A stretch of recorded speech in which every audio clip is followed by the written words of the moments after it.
Hello students, welcome to Let's Learn Biology. I am Suman Bharti and today I will discuss about MCQs. ये हमारा MCQs का second class है.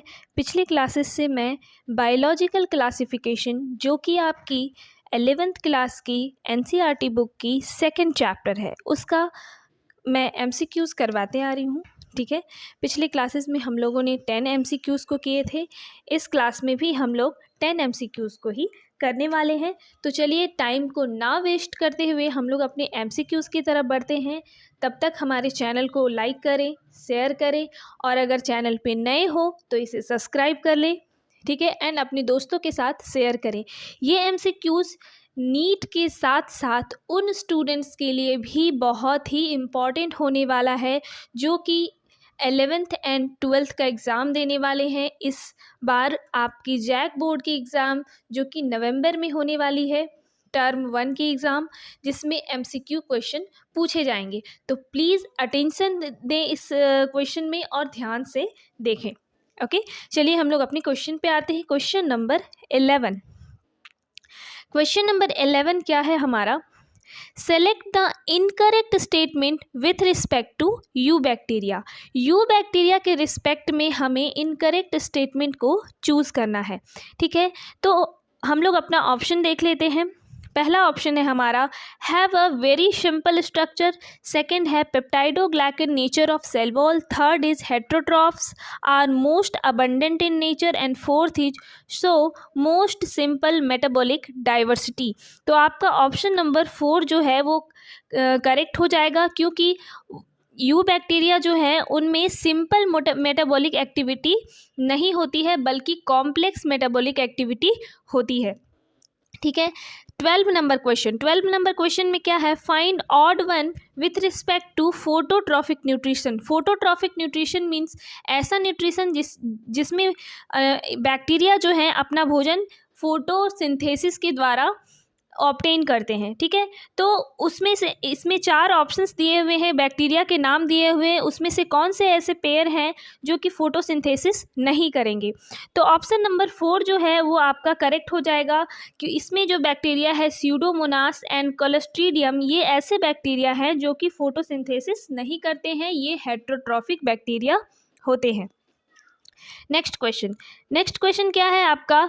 Question number 13. Mark the incorrect option with respect to nitrifying bacteria. Nitrifying bacteria का मतलब ऐसे bacteria जो nitrogen fix करते हैं सॉइल में. ठीक है, तो वो बैक्टीरिया, इसमें से 4 ऑप्शन दिए हुए हैं जिसमें से 3 ऐसे बैक्टीरिया हैं जो नाइट्रोजन फिक्स करते हैं और एक ऐसे बैक्टीरिया हैं जो नाइट्रोजन फिक्स नहीं करेंगे. तो आपको उस बैक्टीरिया को चूज करना है जो नाइट्रोजन फिक्स नहीं करते हैं. तो आपका ऑप्शन नंबर 2 इज करेक्ट हो जाएगा. लेप्टोथ्रिक्स बैक्टीरिया जो कि नाइट्रोजन फिक्स नहीं करता है. बाकी जो 3 ऑप्शंस है वो बैक्टीरिया आपके नाइट्रोजन फिक्स करेंगे. ठीक है, नेक्स्ट क्वेश्चन है आपका क्वेश्चन नंबर 14.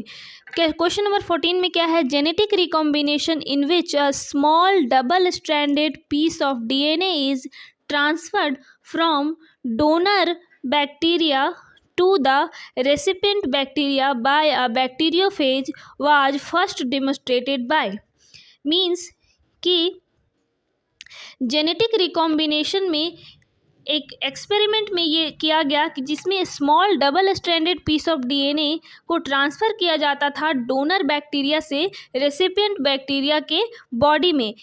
इस एक्सपेरिमेंट को सबसे पहले किसने दिया उसका नाम आप लोगों को बताना है. तो वो सबसे पहले जीडर एंड लेडरबर्ग ने दिया था. ठीक है, तो आपका option number 3 is correct. Next question क्या है? Select the correct match. 15 number question में करेक्ट मैच को सेलेक्ट करना है.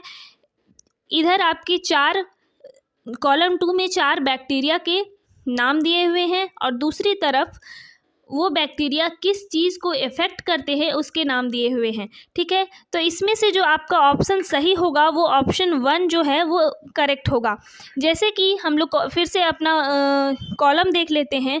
रोटिंग ऑफ फाइबर्स का जो ऑप्शन क्या है आपका? Option number 2 Pseudomonas fluorescence bacteria जो है रेटिंग ऑफ फाइबर्स करता है. पोल्यूशन कंट्रोल किसके द्वारा होता है? स्यूडोमोनास पुटीडा के द्वारा। कर्लिंग ऑफ लीव्स किसके द्वारा होता है? माइक्रोकॉकस कैंडिडेनस के द्वारा, ठीक है। एंड बेसिट्रेशन जो है बैसिलस लाइकेनिफॉर्मिस के द्वारा होता है। तो ऑप्शन नंबर 1 इज आप करेक्ट, ठीक है, ये आपका करेक्ट मैच है। अब नेक्स्ट क्वेश्चन में हम लोग आते हैं। नेक्स्ट क्वेश्चन है हमारा क्वेश्चन नंबर 16। इसमें क्या है? Archaebacteria do not so. Archaebacteria जो है क्या सो नहीं करता है, ठीक है। ऑप्शन देख लेते हैं हम लोग। पहला ऑप्शन है पेप्टाइडोग्लाइकन इन सेल वॉल, दूसरा है इंट्रॉन्स इन डीएनए, तीसरा है branch chain lipid in cell membrane and चौथा is ribosomal proteins with highly acidic nature. तो ऑप्शन नंबर 1 इज करेक्ट। उनमें पेप्टाइडोग्लाइकन उनके सेल वॉल में नहीं पाया जाता है। नेक्स्ट क्वेश्चन हम लोग देखेंगे क्वेश्चन नंबर 17। क्वेश्चन नंबर 17 क्या है हमारा? Thermoacidophiles are capable of withstanding extremely low pH and high temperature due to the. Thermoacidophiles जो बैक्टीरिया होते हैं वो एक्सट्रीमली लो पीएच और हाई टेम्परेचर में भी विथस्टैंड करते हैं। वो किस वजह से होता है? तो वो होता है आपका presence of branch chain of lipid in the cell membrane. उनके सेल मेम्ब्रेन में ब्रांच्ड चेन लिपिड मेम्ब्रेन पाया जाता है, जिस वजह से क्या है कि वो बहुत ही highly temperature, highly salty water and highly acidic water में भी अपने आप को विथस्टैंड करते हैं, अपने आप को बचा के रखते हैं किसी भी इफेक्ट से, क्योंकि उनका सेल वॉल जो है वो बहुत ही स्ट्रांग होता है। तो आपका ऑप्शन नंबर 1 इज करेक्ट, ठीक है। 18 नंबर क्वेश्चन क्या है? Which group of monerans play significant role in the evolution of aerobic forms of life. Aerobic form का मतलब क्या होता है? ऐसा बैक्टीरिया जो कि ऑक्सीजन का आदान प्रदान करता है, ठीक है। एरोबिक मतलब ऑक्सीजन के द्वारा रेस्पिरेशन की प्रोसेस होती है। तो वो बैक्टीरिया होंगे आपके साइनोबैक्टीरिया को ब्लू ग्रीन एल्गी भी कहा जाता है, BGA, ठीक है। ये ऐसे बैक्टीरिया होते हैं जो कि ऑक्सीजन का आदान प्रदान करने का काम करते हैं, इसे एरोबिक बैक्टीरिया भी कहा जाता है, ठीक है। नेक्स्ट क्वेश्चन नंबर 19 क्या है? The characteristic photosynthetic pigment in cyanobacteria are. Cyanobacteria में जो फोटोसिंथेटिक पिगमेंट्स होते हैं वो कौन से होते हैं? तो उनमें जो फोटोसिंथेटिक पिगमेंट्स होते हैं वो क्लोरोफिल ए एंड फाइकोबिलिन्स होते हैं, ठीक है। तो आपका option number 3 is correct, okay. 20 number question में क्या है आपका? क्वेश्चन नंबर 20, उसमें क्या है? स्मॉलेस्ट वॉललेस मोनेरेंस का नाम बताना है जिसमें कि वॉल नहीं पाया जाता है, जिनमें सेल वॉल नहीं पाया जाता है, ठीक है। तो उसका ये ऑप्शन हो जाएगा आपका develop fried egg appearance in culture. Tissue culture में जो फ्राइड एग का अपीयरेंस शो करते हैं उसे हम लोग वॉल लेस मोनेरेंस कहते हैं। Option number 1 is correct, okay. आज का हमारा MCQ यहीं पे ख़त्म होता है। आई होप कि आप लोगों को ये MCQ का क्लास अच्छा लगा हो। नेक्स्ट क्लासेस में मैं और भी MCQs करवाऊंगी बायोलॉजिकल क्लासिफिकेशन के। इसमें से कुछ MCQs ऐसे भी थे जो कि आउट ऑफ NCERT थे, पर ये नीट के एग्ज़ाम्स के लिए बहुत इंपॉर्टेंट है।